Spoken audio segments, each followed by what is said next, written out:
Welcome back to the Real Deal podcast. That was cool. I didn't know that we were going to do that. I just instinct. That was really clever of us.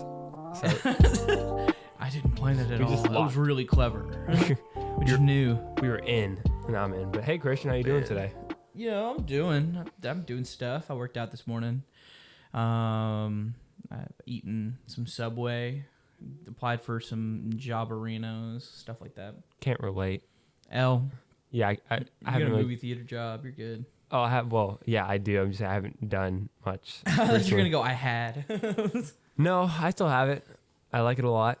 I just don't. I won't be working there this weekend because I got off to go to a wedding. So, Nice. congratulations to them. I don't know the spouse's name. I don't know so your name. Go away. Bye. Be happy. Bye. Be happy. But no, yeah. So today, I think we just want to take it chill. We really, first of all, appreciate everyone who checked out our first episode of Keeping It Quick with the Velma thing. Got some pretty good reception, unlike the show, which sucked. Yeah, it does suck. I watched the newest episode. I thought we weren't going to do that. No, we're doing a series overview, remember? I thought we were going to watch just the finale, and then Oh, I thought we were watching the whole thing. you can watch that. I'm only going to watch the finale with It's you. not good. I heard on TikTok that Scooby is just like a woman. I don't think that's true. I don't know, because I saw the newest episode, I haven't seen the newest one out, which I think is episode 6. I've seen episode 5. Mm-hmm. The newest one, from what I saw, because when I was working out, I watched a couple of videos on it. Yeah. Scoob is an organization that was seized by the government.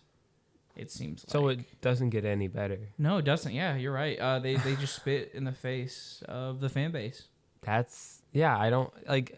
I have not seen a single positive. I haven't been researching it that much, but I have not seen a single positive video on it. And I think it's so The only dumb. thing I've seen people like is that Norville was. They obviously don't like that he's Shaggy, but they like that he was the only character who was a straight man for a while, even though he was a big simp. But that's okay. But now in this newest episode, apparently they removed all the attributes about him that people liked. Oh, So now no one likes anyone on the show. that's a bummer. The show had potential before it got made, and then it got made, and then it's Yeah. like, well, you know what? You can't throw it in the trash. It's okay. I wonder if HBO is deliberately making a bad show or something. Well, at least they're doing the opposite of Netflix, apparently. Because did you hear the news? Netflix got interviewed, and they were like, "Why are you making canceling so many shows?" And they were like, "We've never canceled a show that was successful," which is not true because there've been many shows. Inside Job just got canceled, and Really? that show was great. Yeah. So the reason that they canceled it is so that Big Mouth could get more seasons. Cool. And also, no hate to Big Mouth. Big Mouth is a really cool animated show. I enjoy watching it with Ruth. Okay. Yeah. I mean, I've watched it myself. I don't think I've watched the recent seasons, but I think it's a very fun, very mature show, but like in the sense of like, that's what I would want from Velma. A show that is like funny, but also like relatable. Like BoJack Horseman is a funny animated show. It's perfect. That is mature. It's a pretty good show. Wow, swapped from pretty good to perfect to pretty good. I think Pretty okay. I think it's a good show, It's all right. It's good. but it really handles like emotional depth with characters Yeah. and real situations very good in a show that you would just think is a funny horse show, which is not. Which I mean, like, just those shows that are supremely emotional and deep are hard to come by. Yeah, I mean that's just how I feel about it. But HBO, I don't know, because the thing is, their live action stuff is really good. Like with The Last of Us, have you seen any episodes of that yet? No, I haven't started watching it. Some of our friends, they've started to watch it. They got me watching the second episode. They told me to watch the first one. I honestly have made it a joke now, and no offense, the first episode's probably amazing, but I kind of want to watch the entire show without watching the pilot. I mean, that's fair, though. I mean, not watching a pilot of a show isn't the worst thing ever. No, but I feel like the first episode has so much in it, but I've also already seen walkthrough of the game, so I know what happens. But they also got on to me for not watching Avatar again before seeing the second one. They were like, you got, like, your emotional impact could have been better. And I'm like, I haven't seen the new Avatar yet at all. You should go see it before it leaves theaters. Maybe I might. It's worth seeing it on the big screen. I know it's a long movie, but it was pretty good. I thought it personally. Maybe I thought it was better than the first one, but also that's because I haven't seen the first one since it came out in 2009 when I was 6. So. Yeah, I think so. You were 6 in 2009. Yep, I just turned 20 last week. So happy birthday to me. I was 7 in 2009. Because you're older than me. Yeah. Yeah, I'm old. An old crone is what I am. I'll die a year before you. That's not true. Who knows? I mean, if you just speaking of age and stuff, yeah. But yeah, speaking of getting old, we are in, not we, but the Oscars, this is our topic today. That was an awesome transition. I was trying to say something cool. They are in their 95th award season, so they're old. But yeah, the Oscars, man. Do you really care about the Oscars? No. I cared for like a year back in like 2018 when I was like first getting to movies. So I was like obsessed with movies. But I never got into them because I mean, the Oscars is just saying what I think. But like on a grander scale. Yeah. Well, like, I mean, because I don't agree with a lot of the Oscar picks. Because that's like because there's some that have been like snubs and stuff. Like I think, because there's a lot of movies and stuff that happen. For me, it's just like, how do you pick that? How do you like? Is it is it people who actually vote, or is it people in like a guild or a league that vote? And award season in general, I think is that way. Because I mean, we've already had the Golden Globes, the Critics' Choice, the People's Choice, which I think a lot of them have been very good at picking like different people sometimes about like whatever we feel. Because in the Golden Globes, Austin Butler won Best Actor, and then in the Critics' Choice, Brendan Fraser won for The Whale, which might have not happened if Brendan Fraser didn't have a big controversy with the Golden Globes. So yeah, and I like I said, I just don't like award shows. It all feels very hollow and skin deep. I think also can't movies pay for certain things at the thing to give their like chances of winning? They can't fund anything? Because it goes to because it's like a specific like group of people in an organization for the Oscars and awards and stuff that do the voting. So like, do you think that it's rigged? No. Do you think like well, I definitely think it could be rigged. I think it's biased if it's like whoever watching it is a certain demographic. Do you think Will Smith will ever win anything at the Oscars? Isn't he not invited for the next 10 years? Yeah, I'm pretty sure. But he could still probably win something. He's just not allowed to come to the... I don't know if they'll even nominate anything that he does. I don't know. I haven't seen his new movie. It was definitely probably Oscar baity. It was called Emancipation. It was like a slavery movie. I don't know if it was good or not. I didn't really... Because it was like had a limited theater release. It might be on Netflix now, but or somewhere. Yeah, and I wouldn't mind... Like, obviously, if you win an Oscar, good job. But like it's not a title that you can just be like, oh. But I feel like won an Oscar? He has kind of like screwed up his situation there, where like sometimes if you don't come to the award show, like you might not get the Oscar. In the sense of like Brendan Fraser, he had issues with the history of Golden Globes because one of the like executives like sexually harassed him and stuff. And he stood by that. He was like, my mom did not raise a hypocrite. I will never go back to those award shows of the Golden Globes. And he didn't. And then if he had not had that controversy, he might have won compared to Austin Butler, which I'm not trying to steal Austin Butler's win because he did a phenomenal job in Elvis. But I feel like, personally, Brendan Fraser had a stronger performance than Austin Butler did. And which, I mean, like... That's why there's multiple award shows. I'd like to win an award, for something I've made. I'd like to win a Razzie. Even though it's like a bad... I don't want a Razzie. I mean, well, here's the thing. Would winning a Razzie be worse than just being nominated? Because at least you won something. Like, yeah, if I get nominated for a Razzie, I think that's worse. Because you're losing twice. I'd rather neither happen. I'd rather neither happen, but at least I get like something to put on a shelf. You said at least I want to be the best of the worst. Yeah, if you win an award for something, man. Or you want to be the best at being the worst, rather. I would feel like that way. But yeah, man, I think we should just go through like the nominations and give our opinion on it, like who we think could win, and we just roll through that for the episode. Yeah, I hate to say it, I haven't seen Avatar, but they should definitely win their visual effects criteria. I mean, that's just a no-brainer. Movies like that are like no-brainers, like visually. I mean, was it shot on film? I don't think it was, right? It was shot digitally. It was shot okay, so the process of the Avatar 2, why it took so long was not just because James Cameron was like wanting to make 5 in a row. It was also because they wanted to increase because the first one was groundbreaking at the time. They wanted to make it more groundbreaking, and it really was when I've seen it. So they made a whole new like software system for how they captured it. And there's the next one comes out here in 2 years, right? They had already filmed the third one with the second one, like back to back, like they did Avengers. So it should come out very soon. I don't know what it's called, but it's like because he's planning on doing like he did 1, 2. I think he's planning like there's total 6 movies. 6 total. Yep. They've been approved for 6 movies. Okay, because I think the second one was good. I think the second one was actually like really good. I liked it.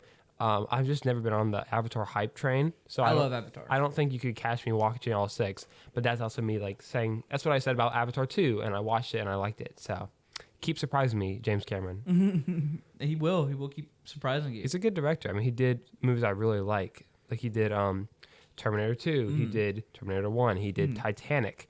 You know, he's a very good director. I just don't know why I don't like these like Avatar. Like why is my brain want me to turn off from these movies? Because I feel like it's just a big CGI fest. It's like how people do what do you call it? It's how people feel about Marvel movies sometimes, where it's like I don't want to go see it, and they see it and they're like, I like the movie. I mean, CGI though. I mean, from like Avatar to Way of Water, like both of them, from what I've seen, they look like just like real life. It's so scary, like how close it is. The problem though is I saw the second one, and I saw a clip comparing it to the first one. Now it just makes the first one look bad. I still think, on a retrospect, though, the first one looks great. No, the first one looks great. If you watch that with no context of the second one, I think then it still holds up really well. I think the story's better in the first one, but the second one has better like character dynamics. It's an overarching story right now because it leaves on a cliffhanger on the first one. So second one's also a bit of a cliffhanger when you get to see the end. Which makes sense, especially because like they can't do multiple stories on Pandora. You know what I mean? Like if they're gonna they have to do one big story on Pandora for all the movies. It can't just be like we're on Pandora and then there's a new people that come and then there's new people that come. You know what I mean? It's got to be like it's still humans versus Avatar. True, and that's what it was in the second one. So I'm happy for you to see it though, man. I think you really should like go see it in theaters. If you haven't seen it, go see it in theaters. Just don't see it at night in Memphis because you get your car stolen. No. Because I came out and I was watching Avatar and I told the cop, I was like, at least the movie was good. And then I try to keep alive the situation. But yeah, let's just jump into the Oscars and we'll just give our opinion. So these are the nominations for the actors and leading roles. We got Austin Butler from Elvis, Colin Farrell from The Banshees of Inisherin, Brendan Fraser from The Whale, Paul Mescal from After Sun, and Bill Nye from Living. Bill Nye, congratulations for making him. I saw a talk that like Brendan Fraser was in it, Kiki Kwan, Austin Butler, Jonathan Majors, all about these like biofilms and stuff.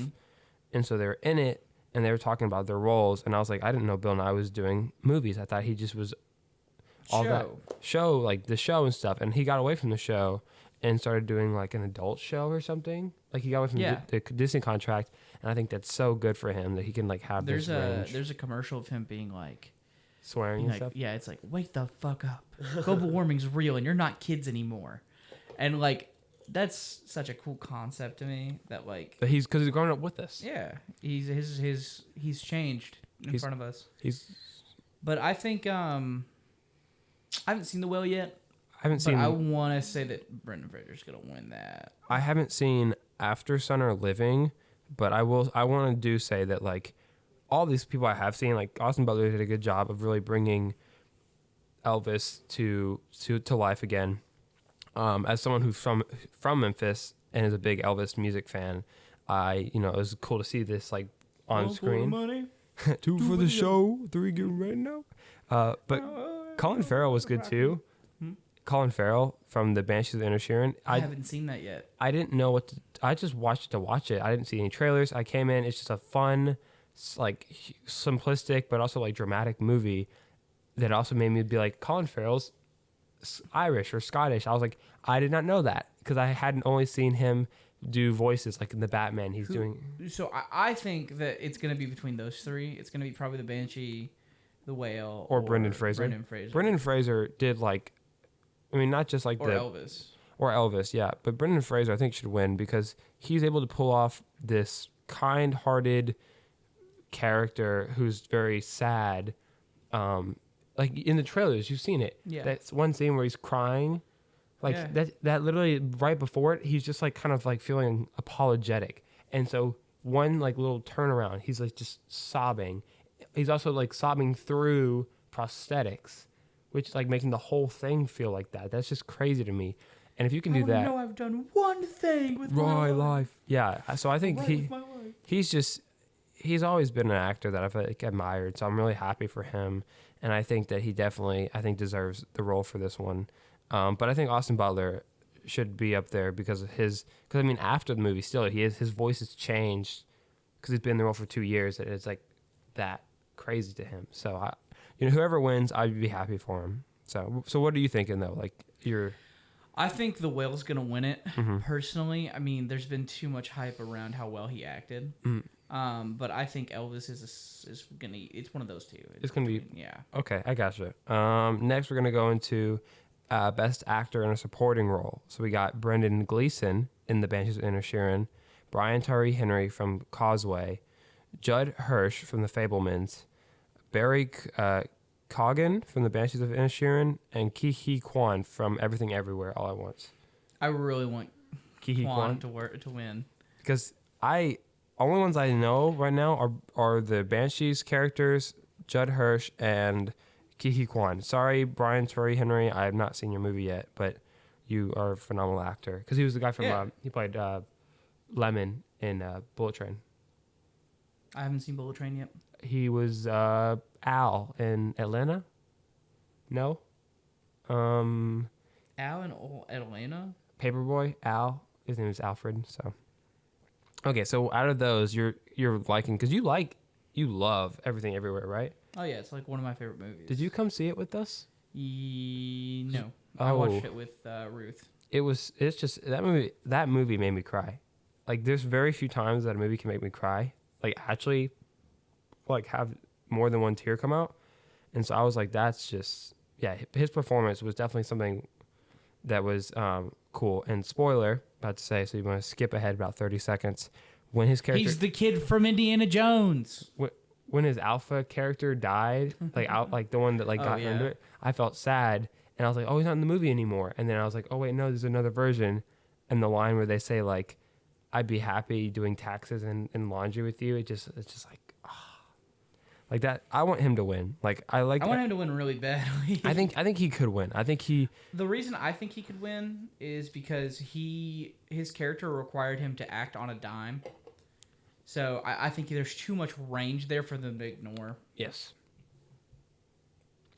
I just love that he was able to just come back. Like I don't think he's done, unlike Brendan Fraser, who has just been doing like low key stuff.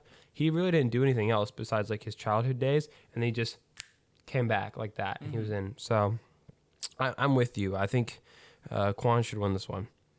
Actress in a leading role: Cate Blanchett from Tar, Ana de Armas from Blonde. You know who I want to win this one. Andrea Riseborough, sorry if I butchered that, from To Leslie. Michelle Williams from The Fabelmans, and Michelle Yeoh from Everything Everywhere. Michelle Yeoh. That's the one that I want to win.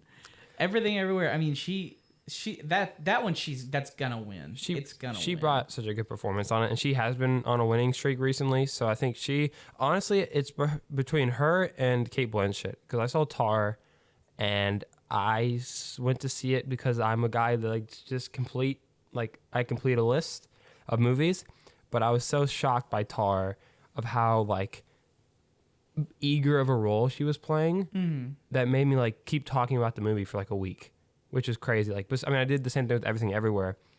But with Tara, I was like, it was really, really just about just her in the movie because there wasn't much after. Stopped talking about everything everywhere.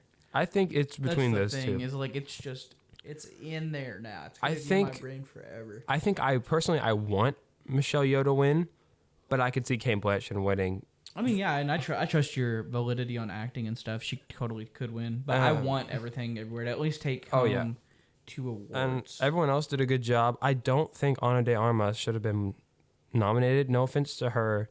I did not like Blonde. I think Ana de Armas is a good actress, but she was probably miscasted in a movie that shouldn't have been made based off that was because the movie was fiction. It probably shouldn't have been made. But I will say too, I have seen The Fabelmans, and Michelle Williams is great. I'm about to watch a movie called Blue Valentine that she starred in 10 years back. I'm about to watch that too. I'm ready to get my heart broken by them. I want my heart to hurt. So yeah, so good. Hope you guys more than it already does. So good luck to those ladies. Another category for the women, best actress in a supporting role. We got Angela Bassett from Wakanda Forever, Hong Chow from The Whale, Carrie Condon from The Banshees of Inisherin, Jamie Lee Curtis from Everything Everywhere, and Stephanie Hsu is the daughter character of from Everything Everywhere. That's a toughie. And I think that because I haven't seen some of the movies that are like in the Banshees categories. or Whale. Yeah, but I assume that The Whale maybe get it. This I mean this whole honestly this one right here is probably the hardest one because everyone does such a good job in this movie. I'd like to see Everything Everywhere sweep as much as they can. Just take as many as like what other movie? I think they're going to end up getting 2 awards. Because wasn't there? I wonder if they could really push it. Because I mean, if you look at I think only the top movie right now that has like the most wins, I think is like Lord of the Rings with like 14 wins. Everything is so we'll see. But yeah, no, I think honestly this list is the hardest to check out because everyone in this category gave a fantastic, and I want to say like really like put emphasis on fantastic from every single one on the role they were playing. I cried with Stephanie because she had that beautiful daughter struggle with Michelle Yeoh. Jamie Lee Curtis was a great supporting character, both as like a villain and also as someone in a different universe. Carrie Condon was a loving sister in The Banshees. Hong Chow was a just devastating like friend in The Whale. And Angela Bassett was a very strong and determined and protective mother in Wakanda Forever. That I just like this one I really can't give a guess to. I would want personally Hong Chow to win, but if it goes to any of these ladies, I would be very happy for them. Yeah, I think either way it's deserved. I don't think any of these lists are bogus so far. Oh yeah, I haven't really looked at the whole list yet, so we're gonna get to it. But I haven't really seen anything besides like the blonde thing that really made me like, why is it on the list? Best animated feature film. We have Guillermo del Toro's Pinocchio, Marcel the Shell with Shoes On, Puss in Boots: The Last Wish, The Sea Beast, which is on Netflix, and Turning Red. I don't want Turning Red to win. Sea Beast is awesome, but I don't think it's gonna win. Did you? It's on my list, but I haven't seen it. Sea Beast, it's good. Is it like How to Train Your Dragons, but for like sea monsters? No. Okay. It's similar, kinda, except these monsters. Well, no, actually, you know what? Yeah, you're pretty much right. A misunderstood monster gets accidentally trained and studied. It can. I mean, obviously, it has its own thing, but like it can comparatively. It's just not the same type of MC and stuff. Mm-hmm, I gotcha. It's not the same type of bond either. So you don't think those two will cap it off? Have you seen Marcel the Shell? Do you know what that is? No. So on YouTube, it used to be a very cute short series where there'd be like little videos of that little shell guy. And they made it into a feature film this year. I haven't seen it either, but I wanted to. And apparently people were like, it's just like on Paddington levels of like adorable and like heartwarming. So that might be good. I have not seen Del Toro's Pinocchio yet. It's good. I've heard it's like good. I'm going to say it's either going to be that or it's going to be Puss in Boots. Puss in Boots was fire. I feel so bad about your experience with that movie. I wanted you to really see it. Oh, that's what he looks like. Yeah, he's Marcel the Shell. Cute little shell boy. I'm going to say it's going to be Puss in Boots or it's going to be Pinocchio. That's my bet. Thank God we got one good Pinocchio this year. Yeah, because the Disney one was bad. The animated one with the same guy from Josh, whatever his name was, from Big Mouth. I felt bad. That one was atrocious. And then the live action one from like 2019 was just creepy. There's that one that got memed on a lot because Pinocchio's quest in it isn't to become a real boy; it's to fall in love with a girl. But he sounds. That's the one the guy from Big Mouth. Oh, is it? Oh, that's right. You're right. Because he also goes, he goes, father. Father. It was cornball-y. But father, I want to go to a distant land. And yeah, that was really funny. Actually, I'm pulling up that clip right now. I think because honestly, the only ones I enjoyed from Pinocchio, I haven't seen Del Toro's, but I feel like I will enjoy it. Was just the classic Disney one. That's it. And even that one, I think it's just like kind of a little dated, but I think it's still good. But that's it. Wait. Yeah. But Can I leave to be on my own? Father, when can I leave to be on my own. Is it Nick Kroll? Is Nick? Sorry, Nick Kroll. Yeah, that's who it is. Yeah. Ruth loves Nick Kroll, but I think he's all right. I like a lot of his voice work. A lot of it's really good. That one was just not it. I liked his performance in what was it called? It's something. It was the Florence Pugh movie. It was something Darling. Mm-hmm.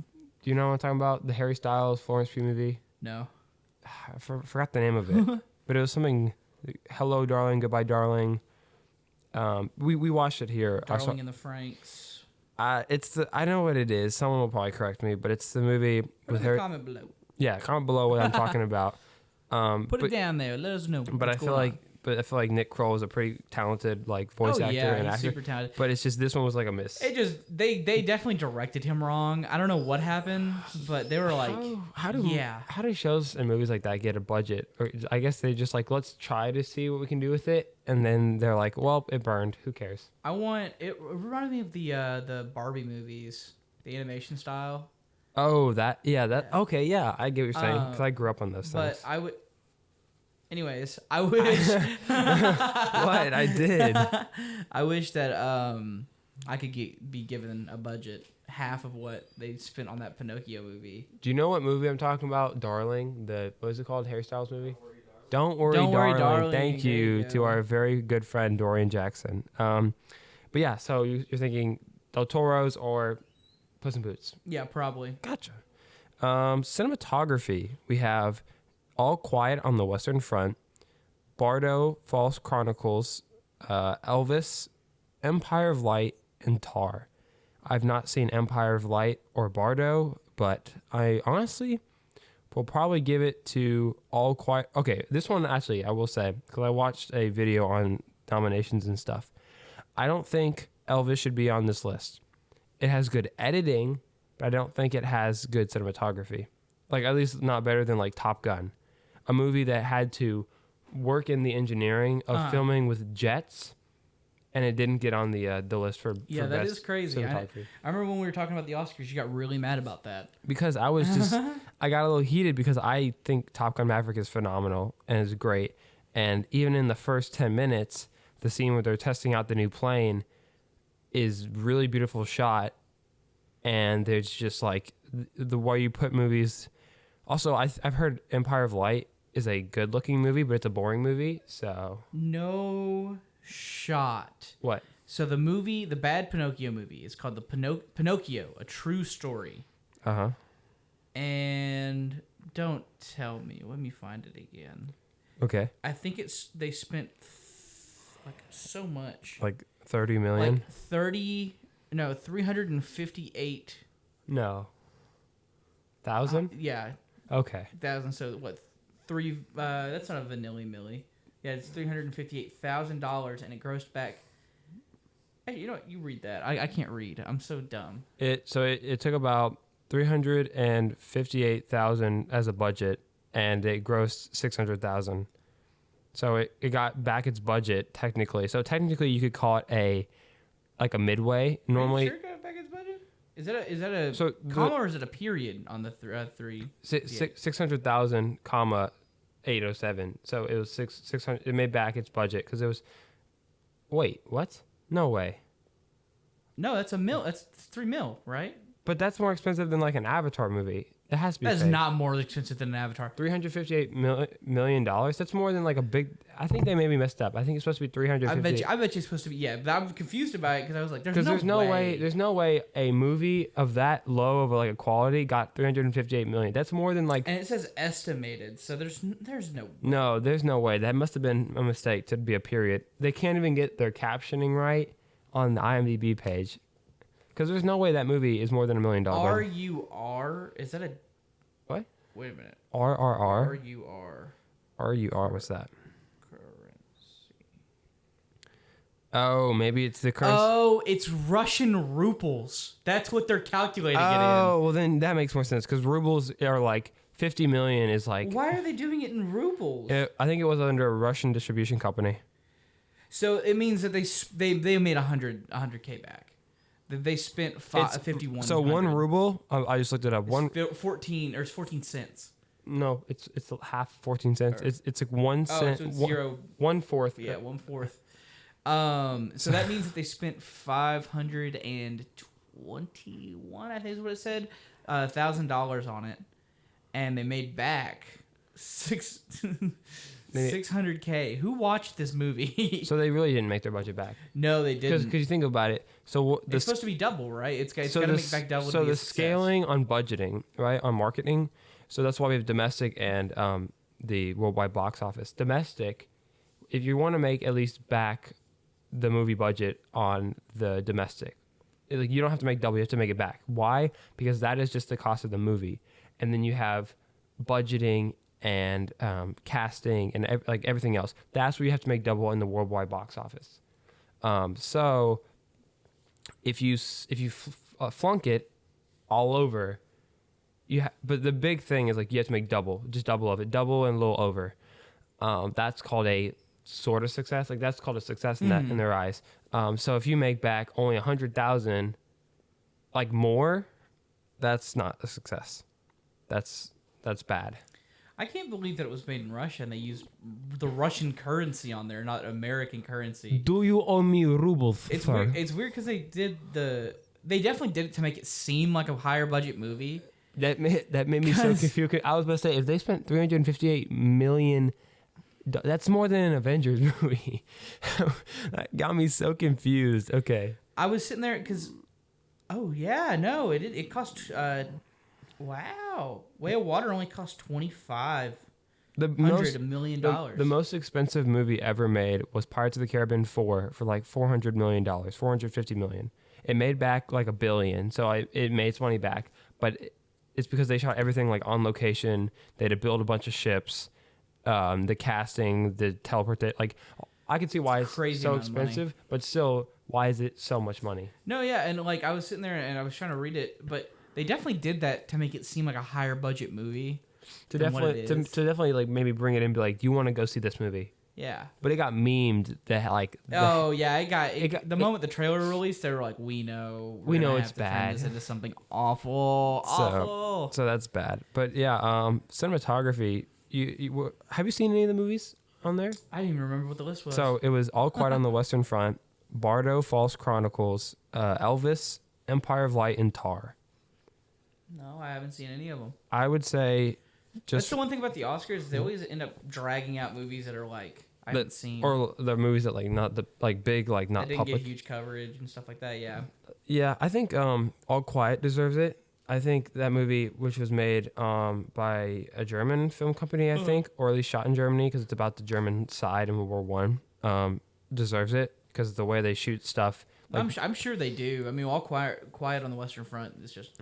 It's just a cool movie. There's also a YouTube video, and I think it's really good to check it out. Is why that movie is one of the only anti-war movies because it really shows the brutality of war. The brutality of war in the sense of no one wants to really be there, and there's no honor to be gained from facing the brutality. There's no like valor of dying, and I'm not trying to say that to like give any disrespect to any veterans or anything, but it's like there's in this. They really show that on that side, that like body of war just started like propaganding to like children, go fight in the war, and then when the horrors happen, in the very couple last scenes, because it's historical, they waited until 11 o'clock of the 11th day of the 11th month to end the war, and 300,000 people, or 3,000, I don't know, that something of a big number died that morning that could have been saved. That's crazy.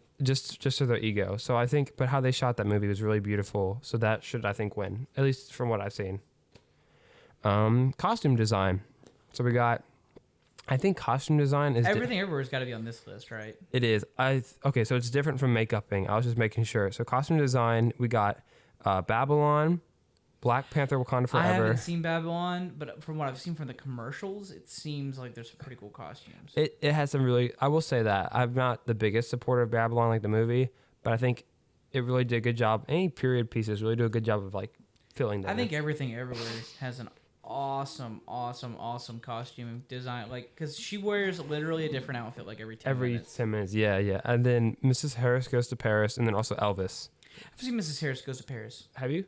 I haven't. I wanted to see it, and it had those. That's the thing about some Oscar movies; they're like smaller films that have like a limited release in specific like regions, and I feel so bad because I feel like if I didn't get to see it, and it's like nowhere to watch it. But yeah, I think honestly, I'd give it to Babylon or Elvis, in my opinion. I think once again the sheer amount of costuming. Yeah. In everything. Either that or Elvis, I think, is what's going to win it. And then Babylon's a close third. I could see, and then I think Black Panther should get a little recognition because they had to make like tribal clothing and stuff for not just Wakandans, but the. I still haven't seen it. I'm sure it was great. I haven't seen it yet. I didn't know you didn't see Black Panther yet. That's crazy. It's, I think story wise, it's better than the second one. I think, they did a very respectful job of respecting Chadwick Boseman, the one who passed. But there's little bitsies in there that are from like MCU isms that kind of like drain it a bit. Yeah. But it's still a pretty solid movie. Okay, so directing, we got The Banshees of Inisherin, Everything Everywhere. I wonder which one you're gonna pick, Christian. The Fabelmans, Tar, or Triangle of Sadness. I think Triangle of Sadness should win. Have you seen Triangle of Sadness? No, I have not. It stars Woody Harrelson, so that's pretty cool. Ooh. I think so. I might be lying. Ooh, maybe it's a lie. Maybe I it's not. think. Go search it and put it in the comments. Honestly, I don't know about this one. Steven Spielberg is behind The Fabelmans, so you're kind of like. Who directed everything? Okay, so we got Martin McDonough. Again, if I butcher your names, I'm sorry. Yeah, because you're definitely listening to the podcast. Thank you for tuning in. For Banshees. Daniel Kwan and Daniel Scheitner. Daniel Day-Lewis. So 2 Daniels for Everything Everywhere. Steven Spielberg for The Fabelmans. Todd Field for Tar. And Ruben Östlund for Triangle of Sadness. Nope's not on here. For Jordan Peele? Yeah. That's fair. I could see that. But I think, obviously I only have one frame of reference, and with directing it's so specific. Everything Everywhere does have an amazing directing. Yeah. You had to do a good job of directing to get, the actors are great, but you have to do so good job of directing to get everything where it is. Like I said, I know that they're going to take at least 2 awards, but I don't know if they're going to take it here because I haven't seen the other ones. And directing is such an abstract thing almost. Honestly, I would give it to them. I'd give it to them, or I'd give it to Martin McDonough for the Banshees movie. What is Tar? Tar is about this woman who is like a concert conductor who, it's about her life, or at least like her moments in life where she like aspires to be great, but she's also someone that's very like preachy in the sense of like she knows everything, but she also like, it's about her like career and how no one really likes her, but they kind of suck up to her, and so she always bends her way. Like when she likes this woman, like sexually, she. Oh, is that how you like women? Is that the only way? I'm just saying when she. I love that you're like when she likes this woman. That's the only reason why she likes him in the movie. But when she likes this woman, she bends like the auditions for her to get the piece. And then there's also like a scene where the emails come out that she did the same thing to another woman and made her life uncomfortable, where she took her own life, and the controversy starts like backlashing. So it's on just her. Whiplash, but for women. It's Whiplash for women, but it's more. No, I'm just kidding. No, I mean it kind of is. It's Whiplash for women. It's kind of it's swapped, but she's more subtle about being an asshole. Yeah, because I mean that's honestly that's what I thought of it when I first saw the trailers for Tar. I was like, oh, it's Whiplash for women, but in the sense of you're following the conductor instead of the drummer. So yeah. So it's honestly I see it as that way. But directing, I would probably give it to Everything Everywhere or Banshees. I feel like that's my opinion. So I'd love to see the Whiplash, but from the director's perspective, that'd be kind of cool. I think we can skip documentary because I don't think we've seen it yet. I don't know. I'll go through the names, but you can tell if you have seen any of these. All That Breathes, All the Beauty of Bloodshed, Fire of Love, A House Made of Splinters, or Navalny. A House Made of Splinters is going to be good. You've seen it, or you? I have no idea. Only thing I've heard of sorta is Fire of Love. It's on Disney Plus, so if you want to go see it, but that's about all I've heard. So I can't give a voice opinion about this. What's I've been seeing clips of this movie. It's a horror movie, kind of. It's kind of a thriller, psychopath thriller. Infinity Pool? No, it's what's his name? It's the house someone made or something. It's like Night House? no. Because that came out last year, 2 years ago. No, I know it's not from this year, but this is just something that reminded me because one of the titles. Malignant? No. It's about a house. House. What are you talking about? A house? Sorry, I have like almost in my brain. It's the house and then blank built. Like that's the title. The house. The house that someone built. I don't know it. Sorry. That Jack built. What? I've not seen that. Oh, it's a horror movie where I'm sure you've seen clips, but he kills not only his family, but then also he kills a bunch of other people, and then in a freezer he builds a house out of corpses like this. That's really cool, like visually. Actually, It's pretty spooky. He takes his family out for a picnic, Mm-hmm. out in a shooting range type area, and he's teaching his son how to hunt, quote unquote. Yeah. So they sit there, and then he equates his family to deer hunting, and he says that you should never shoot the smallest fawn first or the doe first. You should shoot the second youngest fawn, then the smallest one, then the mother while she's in shock. And that's what he does. He kills all of them except I think the mom. When did that come out? I don't know. That's a big cycle. I think it's a huge movie. Is it more horror or is it psychological? It's more horror, I think. I haven't seen it all the way through. It just reminded me of it because the name. There's 2018 is when it came out. It's a 2-hour and okay. 35 feature. I don't know if it won anything in the Oscar region, but maybe it did. Who knows? It may have. But it's pretty spooky. It's pretty messed up. But yeah, that's what it reminded me of. There's some movie that is like a thriller, like tragedy type movie. And it's a little bit of horror-esque. I don't know what it's called, but it's a very brilliant performance given by Stanley Tucci. And it's just crazy. It's gotten like a little bit of more like notice past couple months. So I think it's not like too far like old, but it's just like I think maybe it's a show or something. But it's a crazy thing, and I can't bring it up right now. I'm searching, but I don't. No worries. Like I said, the title just reminded me of that awful, horrible, like The House Made of Splinters. Oh, you're saying it reminds you? Built, okay. Yeah. So I don't know, but yeah, some of these I'll skip through because I don't think we know anything about foreign movies or documentaries. So no offense to y'all, but good luck in the categories. Good luck in the category if you were nominated. Exactly. Film editing. We got Banshees of Inisherin, Elvis, Everything Everywhere, Tar, and Top Gun Maverick. I bet you. I haven't seen Top Gun. Is the editing in Top Gun good? I think the editing's solid. Like, because you have to. Everything's going to be hard to beat in that category. I think that or Elvis. I think it's going to go to Elvis or Everything. As much as I like Top Gun, editing is smooth and really good, and you kind of have to be a good editor to edit all those like scenes of planes and flights. I just don't think it's their category they're going to win. I feel bad though because I wish it was in cinematography, but Yeah, I mean, if it was in cinematography, I think it would win. It would win. It would win dead But on. in editing, there's no way. I think there's no way it's gonna win against those two crushers. I think it's got to go to. I think Everything Everywhere. It just seems like a stronger movie. Also the editing in Everywhere is crazy because every time she changes outfit, that's a new scene. Yes. They have to line up Because they really want to show you that she's switching universes. Yeah, it's pretty cool. The only reason I think it might have a struggle or like a little bit of what's it called? I'm trying to think of the word. It's like a struggle. Not struggle, like it's like you're. I'm not gonna try to figure it out more, but it's like you're pushing against something. But like a struggle, I'll just say struggle because I keep going back to it. With Elvis is because Baz Luhrmann is a pretty solid. Like he does these crazy edits, like he does with The Great Gatsby, and I think it's a movie called Australia. He did.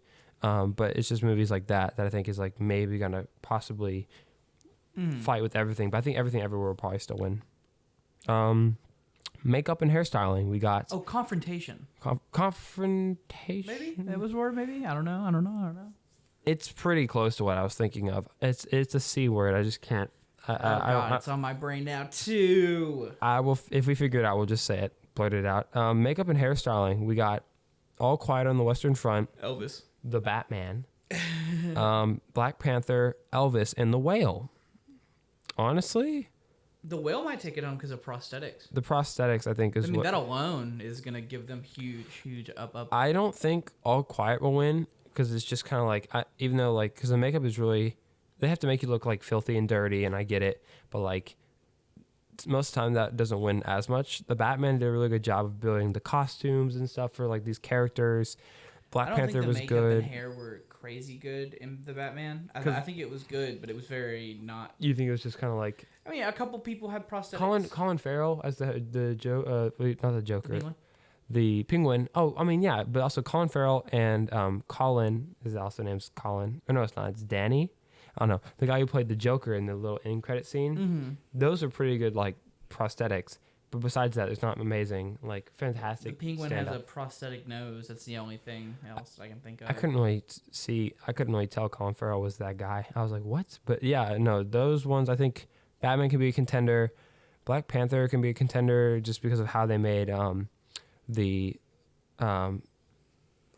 it's called Talokan. I'm just gonna say the sea people.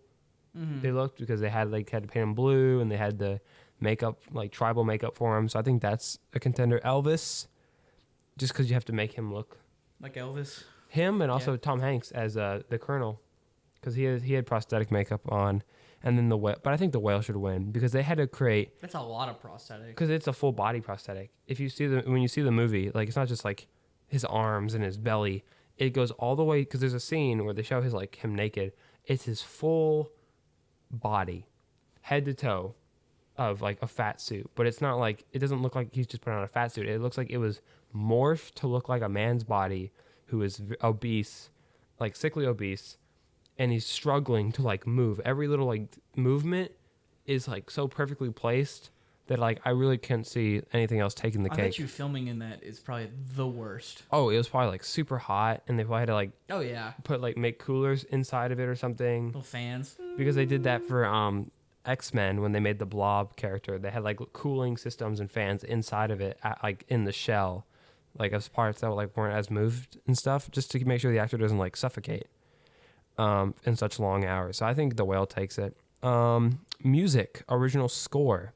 We got All Quiet on the Western Front, Babylon, The Banshees of Inisherin, Everything Everywhere, and The Fabelmans. This one I think goes to Babylon. It's the same composer who made the La La Land soundtrack and the Whiplash soundtrack. Like, he does amazing work. So I'm sorry, but I think it's got it. Fair enough. Original song, we got Applause from Tell It Like a Woman, Hold My Hand from Top Gun by Lady Gaga, Lift Me Up, Black Panther from Rihanna, Not To from Avatar, and This Is a Life from Everything Everywhere. I would say... I don't think Everywhere's got this one. I'm sorry, if Lady Gaga made an original song for a movie, it's probably going to win. Because I can't even recognize the music that much from Everything Everywhere. No offense. Honestly, This one has to probably go to personally because Natu. Oh, I'm so sorry. I made a grave error. Natu is not from Avatar. I'm so sorry. That's so disrespectful. It's from RRR. Whoa! What do you mean that's disrespectful? Because I just glanced over because I thought that was like the name of the Avatar thing. Because RRR is an amazing. I haven't seen it yet, but it's been getting so much love. People have been calling it like a 10.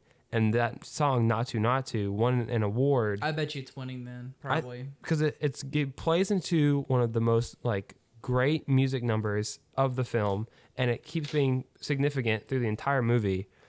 I would think, in that sense, it's gonna win.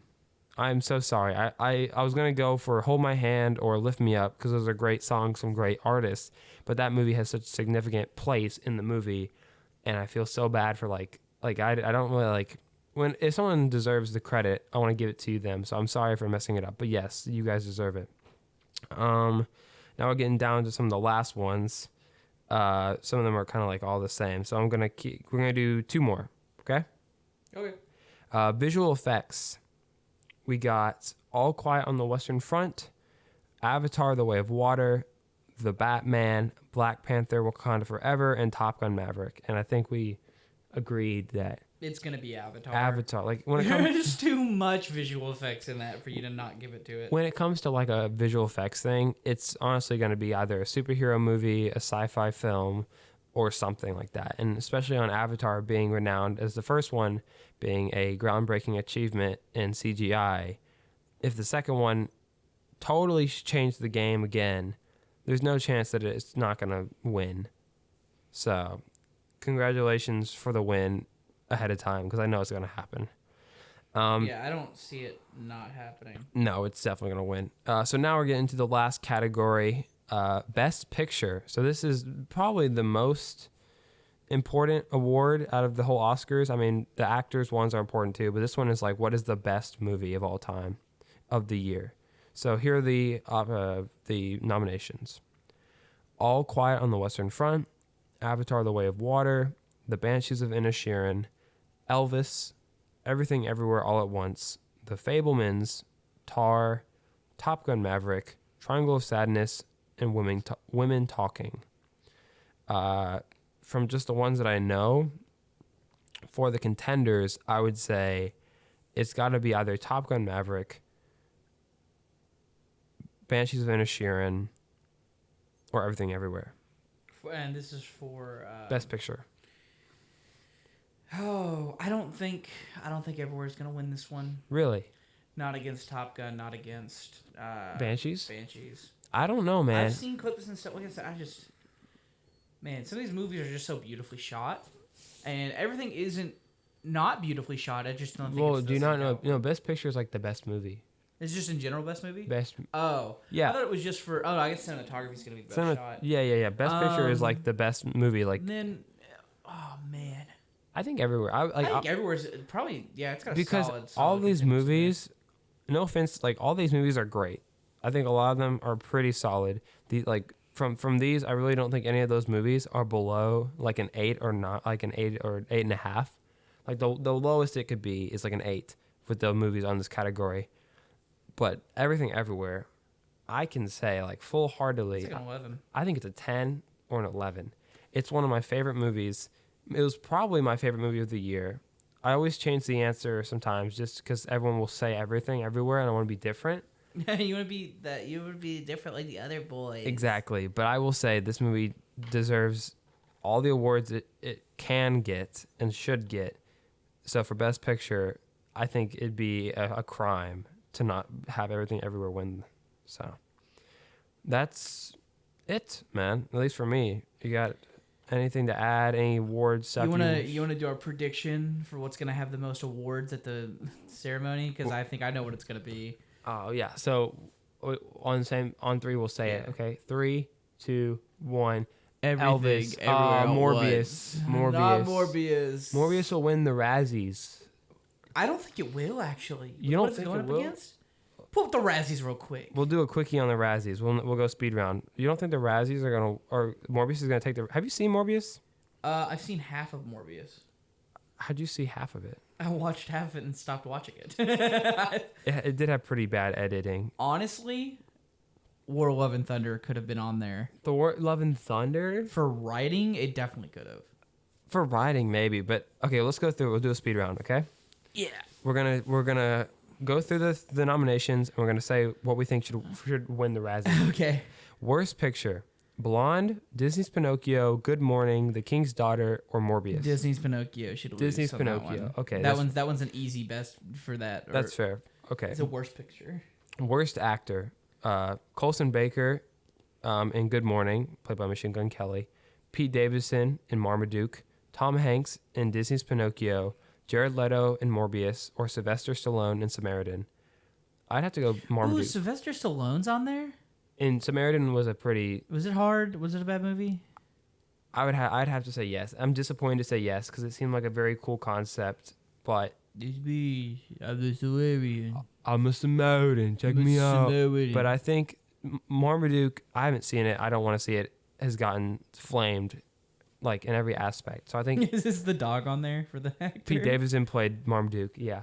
So I think he should get It's it. gonna probably go to him. Yeah, probably. Like I said, Jared Leto didn't do an awful job. I don't think he's a terrible actor. I think he did he's just taken some really big L's on his career recently. The only big stuff I could say Jared Leto's done great in, he somehow keeps getting casted. That's the He funny should thing. stop trying to method act. Because the only things I think he was good in was the Dallas Buyers Club and Blade Runner 2049.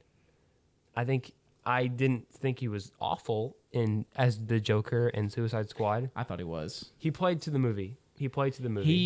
He's lucky that there's a reboot on the series. That we got somebody else instead. Yeah. I think he was okay as Morbius. I don't think he was crap. No, I don't think it's his. I think the Joker is his worst role. I think that's the one he's done the worst on. And Morbius, I mean, he wasn't unwatchable. The movie itself is unwatchable. The movie was unwatchable because I Yeah. think the guy who played Milo. If that movie had a better production behind it, I think it wouldn't have been bad. I want to talk about that movie. Like, I don't want to force you to watch it. I think we should make it keeping it short on Morbius. I know it's been a year, but I'm down to rewatch it. I mean, I have the DVD. It's just the fact that oh yeah, you have the DVD. I have the Okay, Blu-ray. we'll rewatch it. We'll do it for keeping it because short. I want to talk about that movie but I always give Jared Leto a chance somehow because he's gonna be in. We title it "Defending Morbius." I'm down. Let's do that. Let's keep it. We'll save it for the podcast. We'll see what my full thoughts are on it because I mean it may get better, it may get worse. I think the movie has something to do with Spider-Man. I think maybe Spider-Man's in the movie from the trailers that I've seen. He seems like he'd be in it. All right, we'll keep going. Worst actress. Oh my gosh, Bryce Dallas Howard in Jurassic Park Dominion, Diane Keaton in Mac and Rita, Kayla. Who's who from Jurassic Park Dominion? Who's the actress, Cassie? Bryce Dallas Howard, Who the she redhead chick. She played The clone chick. No, that's the girl. She is the love interest too. In the first Jurassic World, she was like the tech lady, the red hair. Oh, she's the one that created Indominus Rex. Mm-hmm. Oh, she didn't do bad in that movie. She didn't have anything to do. Oh man, I can't. I think the thing I can't defend Jurassic Park Dominion no matter how much I want to. The thing about the Razzies are, I think they think the movie sucks, so they'll just pick an actor out of it, and that's the category. That's really funny. Like they did the same thing with the Alicia Silverstone and the Requiem and Kayla. I don't know any of these movies, so I can't give an opinion, but I'll just give it to Diane Keaton for Mac and Rita. No offense, I'm just picking a name that I know. I don't think Jurassic Park's gonna get it. No, I think she did pretty okay. I think the movie was bad, but I don't think she did a bad job. I don't even hate the movie. It's man. bugs in a movie. Bugs. Worst remake or sequel. We got Blonde, both 365. So the 365 is like Cop movie, right? I think so. Because there's two movies. It's both so it's called 365 Days. Both got nominated. Yeah, so it's called so it's called 365 Days this day. Only worked for the Razzies. And the next 365 days or something. Disney's Pinocchio, Firestarter, and Jurassic World Dominion. Oh man, Firestarter. Was it bad? I know that the chick who's in it is like The girl? Yeah, super young. She's like 12. But this is about the worst remake. I think I would give it to... I didn't see Firestarter. I mean, Pinocchio is such a bad remake, though. I think I'd give it... Okay, Don't you give it to Jurassic Park Dominion? There's some good stuff about like I think some of the stuff in Pinocchio is kind of watchable. No, you don't. Yeah, There's one thing that's in it that I could the think cricket's of. cool, and I think the animal con artists are cool. That's what I was gonna say. The rest of it's unwatchable, but I think I've heard Firestarter is also unwatchable. Let's give it to Firestarter, maybe. I'll give it to. I will only give it to Pinocchio because I haven't seen Firestarter. Is that fair? Yeah. Because we've only seen certain movies. Okay. I think Pinocchio is gonna take home a bunch of these Razzies, dude. Oh yeah, it deserves it. Worst supporting actor or actress. Sorry. I know this one you were confused about, or not? There was the actor one that you. It was the actress one because I felt like the girl from Firestarter, the little girl, didn't deserve the hate because it's like you're ragging on a child for acting. And kid actors can be kind of bad, but I think they ragged on her because of the movie. But yeah, we're supporting actresses. We got Adria Arjona from Morbius, Lorraine Bracco from Disney's Pinocchio, who played, I think, the I don't know if she played the puppet girl or she played I think maybe that's it. Penelope Cruz from the 355, Bing Bing Fan from the 355, and Mira Sorvino from Lamborghini. How do you make a?